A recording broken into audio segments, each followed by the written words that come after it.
আসসালামু আলাইকুম, স্বাগত জানাচ্ছি আরটিভির দুপুরের সংবাদে। আপনাদের সঙ্গে আছি আমি সিনথিয়া রহমান। রাজশাহীতে অভিযান চালিয়ে অস্ত্র ও বিস্ফোরক সরঞ্জাম উদ্ধার করেছে সেনাবাহিনী। সকাল থেকে নগরীর কাদিরগঞ্জ এলাকার ডক্টর ইংলিশ নামের ওই প্রতিষ্ঠানটিকে ঘিরে রাখে তারা। সেনাবাহিনী বলছে, অভিযান চালিয়ে ওই প্রতিষ্ঠানে দুটি বিদেশি এয়ারগান, একটি রিভলভার কর্টিজ এয়ারগান, 3 বক্স সীসা, একটি ম্যাগনেট, 6টি দেশীয় অস্ত্র, একটি জিপিএস, 4টি ওয়াকিটকি, একটি ট্রেজার গান, 10টি সিম কার্ড, একটি বাইনোকুলার, বিস্ফোরক তৈরির সরঞ্জাম, পাসপোর্ট, এনআইডি, 6টি মনিটর, 3টি কম্পিউটার, 3টি স্ক্যানার ও 35টি মদের বোতল উদ্ধার করেছে।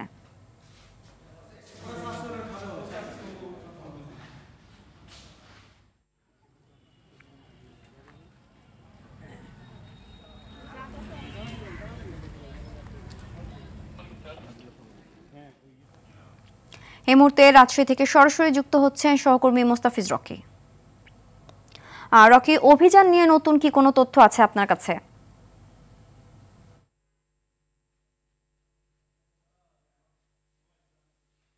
আমরা একটি বিস্ফোরণের শব্দ শুনতে পেয়েছি, তবে এই বিস্ফোরণের শব্দটি আসলে কিসের সেটি আমরা আসলে জানতে পারিনি। তবে বিস্ফোরণের ঠিক 15 থেকে 20 মিনিট আগে আমরা দেখেছিলাম যে বোম ডিসপোজাল ইউনিট, রাজশাহী মহানগরের যে ইউনিটটি রয়েছে তারা সেখানে কিন্তু আসলে প্রবেশ করেছিল এবং আপনি নিশ্চয়ই আমাদের পেছনে দেখতে পাচ্ছেন এটি হচ্ছে ক্রাইম সিনের জোন এবং এইখানে কিন্তু নির্দিষ্টভাবে সেনাবাহিনীকে আমরা দেখতে পাচ্ছি যে যারা সদস্যরা রয়েছেন তারা কিন্তু এখন এই জায়গাটিতে ঘিরে রেখেছেন এবং ধারণা করা হচ্ছে যে হয়তোবা বোমা সাদৃশ্য কোনো যে বস্তু এখানে হয়তোবা এখানে সেটি নিষ্ক্রিয় করার কার্যক্রম চলেছে। তবে আরেকটি তথ্য আপনাদেরকে এই মুহূর্তে দিতে চাই, সেটি আপনাদেরকে একটু দেখানোর চেষ্টা করছি যে আপনারা দেখতে পাচ্ছেন নিশ্চয়ই যে ফায়ার সার্ভিসের একটি ইউনিট কিন্তু এই মুহূর্তে এইখানে আমরা দেখতে পাচ্ছি যে তারা অবস্থান নিচ্ছেন এবং সামনে কিন্তু একটি পুকুর রয়েছে এবং সেই পুকুরে সম্ভবত ডুবুরি দলকে প্রস্তুত করা হচ্ছে যে এই পানিতে নামানোর জন্য এবং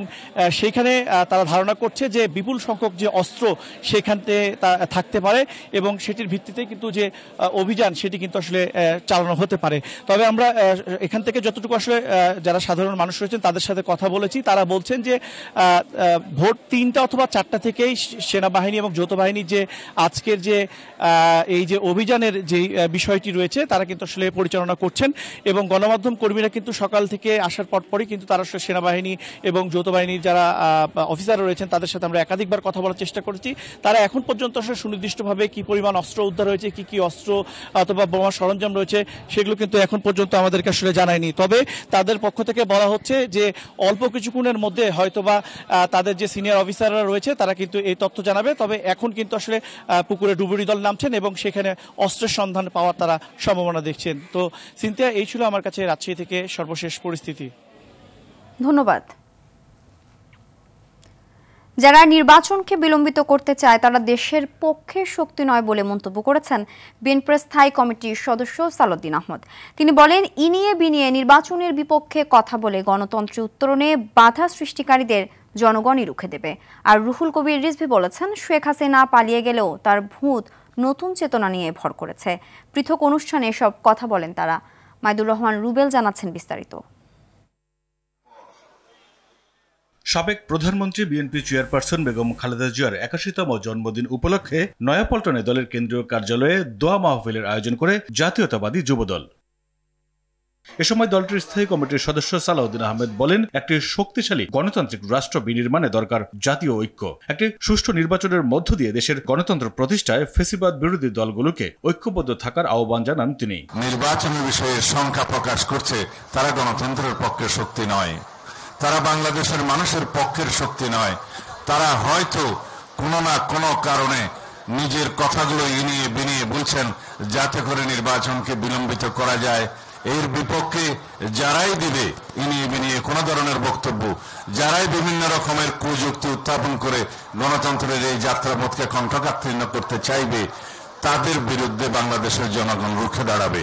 এদিকে জুলাই আগস্ট গণ অভ্যুত্থানের বর্ষপূর্তি উপলক্ষে জাতীয় প্রেস ক্লাবে আলোচনা সভার আয়োজন করে ঢাকা কলেজের সাবেক ছাত্ররা 1-11 সহ আওয়ামী লীগের সব মিথ্যা ইতিহাস জাতির সামনে উন্মোচন করে দিতে হবে বলে জানান ডক্টর আব্দুল মঈন খান। মিথ্যা ইতিহাস আওয়ামী লীগ যেটা সৃষ্টি করেছিল, মিথ্যা ইতিহাস 1-11 যেটা সৃষ্টি করেছিল, সেই মিথ্যা ইতিহাসের মুখোশ উন্মোচন করে দিতে হবে। অত্যাচার নির্যাতন আওয়ামী লীগ সরকারের তার বিরুদ্ধে এই যে ছাত্র জনতা দীর্ঘ 15 বছর তারা সংগ্রাম করে এসেছিল, তার চূড়ান্ত পর্যায়ে বৈষম্য বিরোধী ছাত্ররা তারা রাজপথে নেমে এসেছিল। বিগত 15 বছরের আন্দোলন সংগ্রামের চূড়ান্ত পরিণতি জুলাই অভ্যুত্থান বলে মনে করেন বিএনপি নেতারা। মাইদুর রহমান রুবেল, আরটিভি, ঢাকা। স্বরাষ্ট্র উপদেষ্টা জাহাঙ্গীর আলম চৌধুরী বলেছেন, যথাসময়ে নির্বাচন হবে, কেউ ঠেকাতে পারবে না। কেউ বাধা দিতে আসলে জনগণকে সঙ্গে নিয়ে প্রতিরোধ করা হবে। সকালে রাজধানীর মোহাম্মদপুর কৃষি মার্কেট পরিদর্শন শেষে এসব কথা বলেন তিনি। উপদেষ্টা আরও বলেন, দেশে যত বড় চাঁদাবাজি থাকুক তাকে আইনের আওতায় আনা হবে।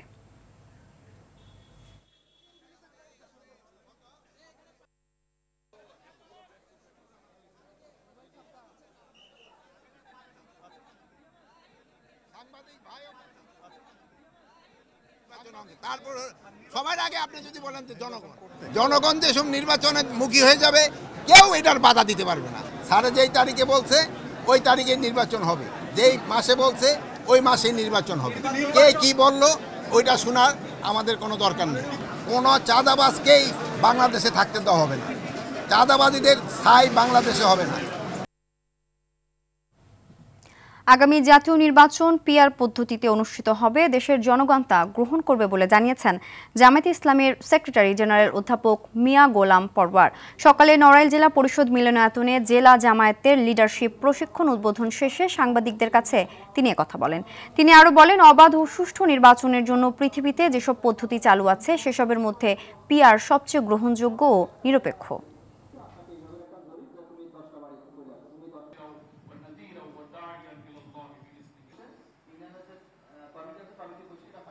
এখনকার বাস্তবতায় আমরা আগামী নির্বাচনকে সামনে রেখে এই পিআর পদ্ধতিতে নির্বাচন দাবি করেছি। পৃথিবীর 91টা দেশে এই পিআর পদ্ধতি চালু আছে। পিআর এর আবার 6টা সিস্টেম আছে।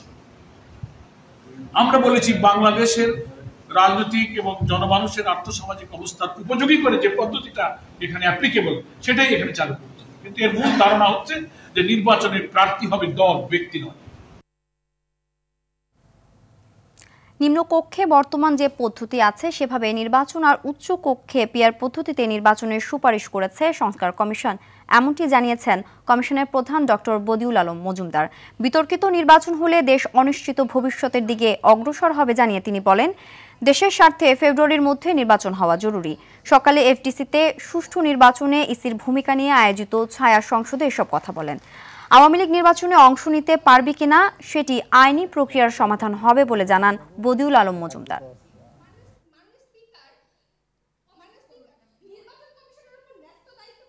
পিআর পদ্ধতিতে হলে এরকম অ্যাবসলিউট মেজরিটি পাওয়াটা দূর হবে। তাই কথায় কথায় সংবিধান সংশোধন করা, কথায় কথায় ওই যে নিবর্তনমূলক আইন পাশ করাটা দূর হবে। এটা চেকস অ্যান্ড ব্যালেন্স সৃষ্টি করবে। তো এটা হলো একটা কাঠামোগত সংস্কার। আওয়ামী লীগের কার্যক্রম স্থগিত করেছে এবং নির্বাচন কমিশন তাদের যে সিম্বল, তাদের যে প্রতীক সেটা স্থগিত করেছে। এখন এই সিদ্ধান্ত আমি আশা করি আইনি প্রক্রিয়ায় এটা শুরু হবে এবং আওয়ামী লীগ নির্বাচন করতে পারবে কি পারবে না সেটা আইনি প্রক্রিয়া শুরু হবে এবং তার প্রেক্ষিতে সরকার এবং নির্বাচন কমিশন সেই সিদ্ধান্ত নেবে। জুলাই গণঅভ্যুত্থানে অংশ নিয়ে শহীদ হন মাদারীপুরের কালকিনি উপজেলার চরপালরদি গ্রামের সিফাত হোসেন। বছর পেরিয়ে গেলেও তার মৃত্যুর শোক কাটিয়ে উঠতে পারেনি পরিবার।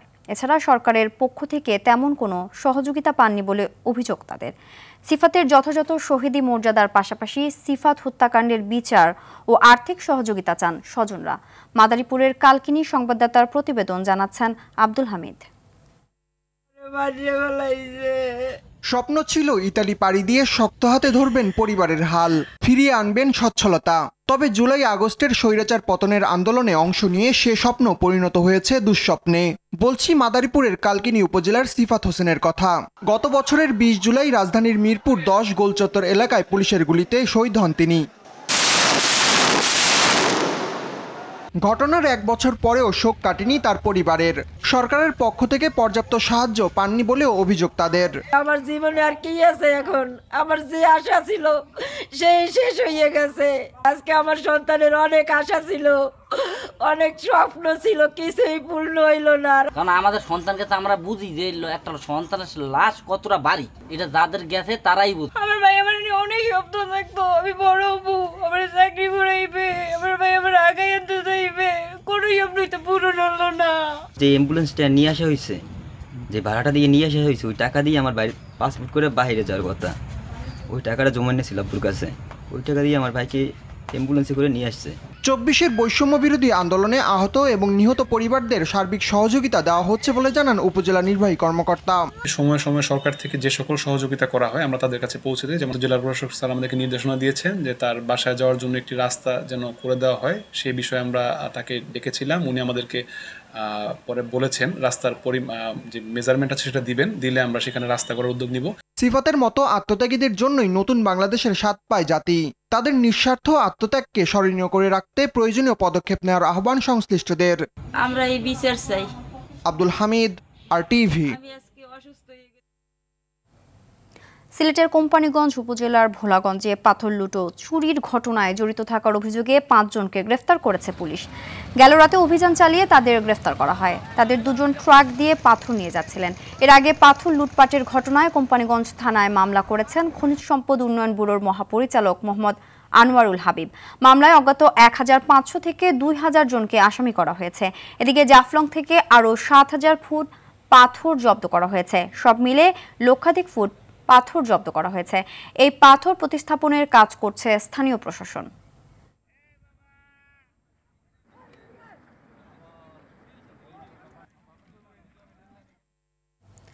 প্রথমবারের মতো চট্টগ্রাম থেকে পাইপলাইনের মাধ্যমে ঢাকায় জ্বালানি তেল সরবরাহ শুরু হয়েছে।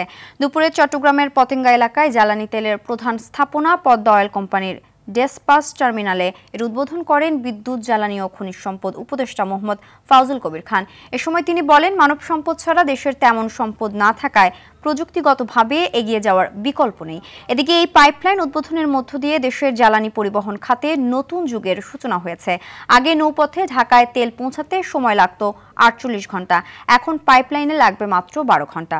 জ্বালানি তেলের অপচয় ও চুরি রোধের পাশাপাশি এই পাইপলাইন স্থাপনের ফলে বছরে সরকারের প্রায় ২৫০ কোটি টাকা সাশ্রয় হবে।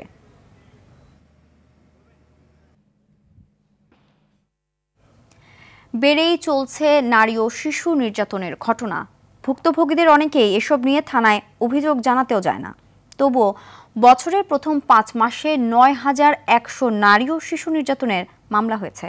নির্যাতনের শিকার হয়ে অনেক নারী বিবাহ বিচ্ছেদেও যাচ্ছে। নারী ও শিশু নির্যাতন রোধ এবং বিবাহ বিচ্ছেদ কমাতে আইনের সংশোধন প্রয়োজন বলে জানান বিশেষজ্ঞরা। বিবাহ বিচ্ছেদ নিয়ে সাদিয়া কানিজের ধারাবাহিক প্রতিবেদনের আজ দেখুন শেষ পর্ব।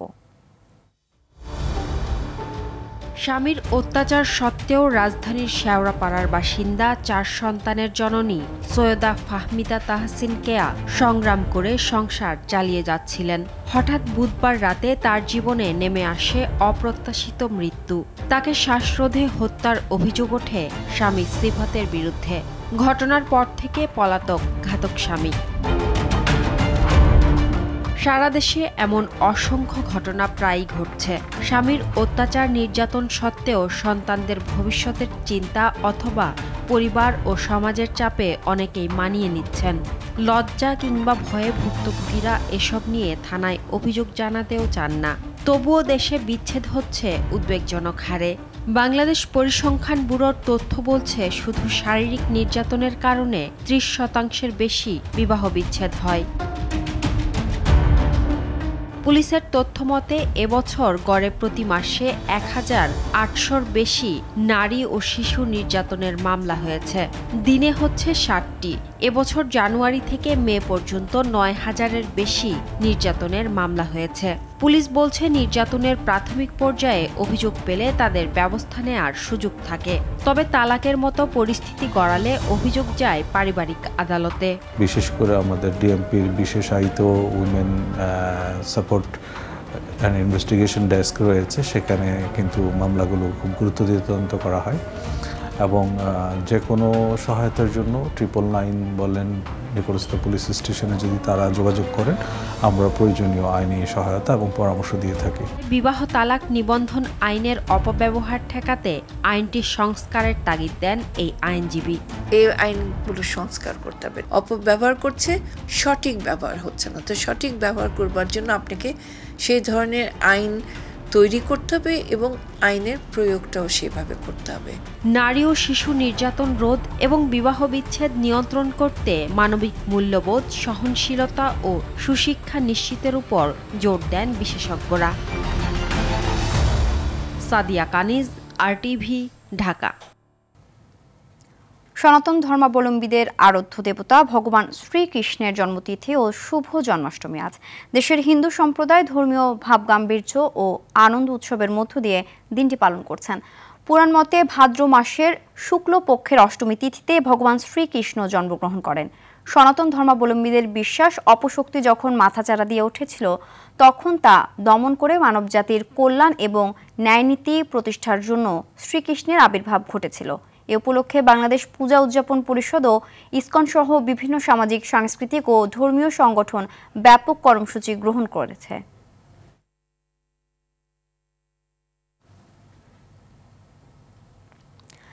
লালমনিরহাট ও কুড়িগ্রামে কমছে তিস্তার পানি। এতে প্লাবিত এলাকা থেকে পানি নামতে শুরু করলেও দুর্ভোগ কমেনি মানুষের। বেশিরভাগ কাঁচা ঘরবাড়ি এখন বসবাসের অনুপযোগী অবস্থায় আছে। গ্রামের অনেক রাস্তাঘাট, স্যানিটেশন ব্যবস্থা ভেঙে পড়ায় বাড়ছে স্বাস্থ্য ঝুঁকি। খাবার ও গোখাদ্যের তীব্র সংকটে আছেন বানভাসীরা। পানি উন্নয়ন বোর্ড জানায় সকাল 6টার দিকে ডালিয়া ব্যারেজ পয়েন্টে তিস্তার পানি বিপদসীমার 32 সেন্টিমিটার নিচ দিয়ে প্রবাহিত হচ্ছে। তবে মানুষ এখনো স্বাভাবিক জীবনে ফিরতে পারেনি। পানি কমে যাওয়ার সঙ্গে দৃশ্যমান হচ্ছে ক্ষতচিহ্ন। ঘরবাড়ি, রাস্তাঘাট সহ এই দুর্যোগে ব্যাপক ক্ষতি হয়েছে স্বাস্থ্য ব্যবস্থারও। কুড়িগ্রামে দুধকুমার নদীর পানি বিপদসীমার 40 সেন্টিমিটার নিচ দিয়ে প্রবাহিত হচ্ছে। কমছে তিস্তা ও ধরলার পানিও। তবে নিম্নাঞ্চলের রাস্তাঘাট ডুবে আছে। ডুবে যাওয়া রোপা, আমন সহ অন্যান্য ফসল ক্ষতি হওয়ার আশঙ্কা করছে কৃষক।